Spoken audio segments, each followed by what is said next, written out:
గత 4 ఏళ్లుగా గ్రామ పంచాయతీ కార్యాలయానికి చెల్లించాల్సిన అద్దె బకాయి చెల్లించాలంటూ ఇంటి యజమాని కార్యాలయానికి తాళం వేసి నిరసన చేపట్టిన సంఘటన మహబూబాబాద్ జిల్లా సండ్రాలగూడెం గ్రామంలో చోటు చేసుకుంది. గ్రామానికి చెందిన మహమ్మద్ బాబు మియా అబ్బాస్ బి దంపతులకు చెందిన భవనాన్ని నూతనంగా ఏర్పడిన సండ్రాలగూడెం గ్రామ పంచాయతీ కార్యాలయానికి అద్దెకు ఇచ్చారు. తొలుత అద్దె సక్రమంగా చెల్లించారని, గత 4 ఏళ్లుగా అద్దె చెల్లించడంలో తీవ్ర జాప్యం చేస్తున్నారని, దంపతులకు చెందిన కూతురు మరణించడంతో తమ ఇద్దరు మనవరాళ్ల బాధ్యత తమపైనే ఉందని, అద్దె కోసం గత 4 ఏళ్లుగా చెప్పులరిగేలా తిరిగినా అద్దె చెల్లించడం లేదని దంపతులు కన్నీరు మున్నీరయ్యారు.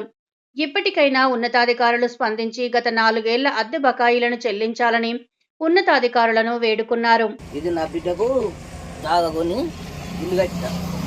నా బిడ్డ చనిపోయింది. నా బిడ్డ చచ్చిపోయినాక మా అల్లుడు పిల్లలు వదిలేసి ఇంకో పెళ్లి చేసుకున్నాడు. ఇక పిల్లల్ని నేను దాస్తాను ఇద్దరిని, ఒక అమ్మాయి ఒక అబ్బాయి. ఇప్పుడు 11 అబ్బాయి చదువుతాడు, 13 అమ్మాయి చదువుతుంది. వాళ్ళ కోసం సరే ఏదో ఒకటి కిరాయిని వస్తుందని నేను కిరాయికి ఇచ్చుకున్నా. ఇది మన గ్రామ పంచాయతీ ఆఫీస్కి అడిగితే గ్రామ పంచాయతీ ఆఫీస్కు నేను కిరాయికి ఇచ్చిన. కిరాయికి ఇస్తే సరేనని ఒక తెలంగాణ ఉన్నప్పుడు ఒక 5 సంవత్సరాల పైసలు నాకు ఇచ్చారు. ఆ పైసలు అయిపోయింది. మళ్ళీ తర్వాతకు మళ్ళీ ఇల్లు గెలిచినాక అది తెలంగాణలో మళ్ళీ మరకడికి మళ్ళీ గెలిచినాక 5 సంవత్సరాలకు ఆ తెలంగాణ ఒక 5 సంవత్సరాలు ఇచ్చిర్రు. మళ్ళీ 5 సంవత్సరాలకు లక్ష్మయ్య గెలిచిండు. లక్ష్మయ్య గెలిచినాక ఆ లక్ష్మయ్య ఇత్తలే బాబు ఇత్తలే అన్నాడు. 1 నెల ఇచ్చిండు.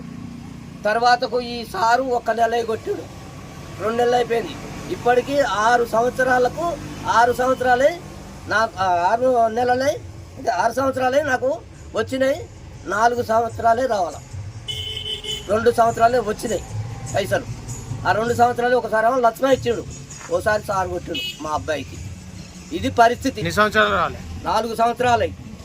4 సంవత్సరాల పైసలు ఎప్పుడు అడిగినా నేను చెక్ వేసినా, నేను ఇది వేసినా అంటారు కానీ ఒక్కడు ఇచ్చేటోళ్ళు లేడు. నేను ఉప సర్పంచ్ కాడికి పోయినా, లమ్మడైన కాడికి. తర్వాతకు ఈ సర్పంచ్ కాడికి పోయినా, నిన్ను సార్ కాడికి తీసుకుపోతా అంటాడు. ఎన్నడు సార్ కాడికి తీసుకుపోడు. ఈయన కాడికి వచ్చి అడిగితే నేను కొద్దిగా లీవులు ఉన్నాను కొన్ని రోజులు అన్నాడు. ఆ తర్వాత ఇంకో వచ్చారు. ఆయన అడిగితే నాకు ఇప్పుడు నేను కూడా లీవుకు పోతాను, నేను లేదన్నాడు.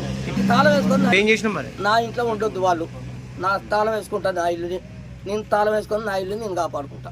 ఆ ఇల్లంతా ఖరాబ్ అయిపోయింది. ఇల్లు కూడా నా రేకులు కొట్టుకపోయినాయి. వీళ్ళకి ఇచ్చిన కాంచి నేను రేకులు వేసిన ఇటు రేకులు కొట్టుకపోయినాయి, రేకులు పలిగిపోయినాయి. దీనికి కలర్ కూడా వేసిన వాళ్ళు లేడు. విన్నారా?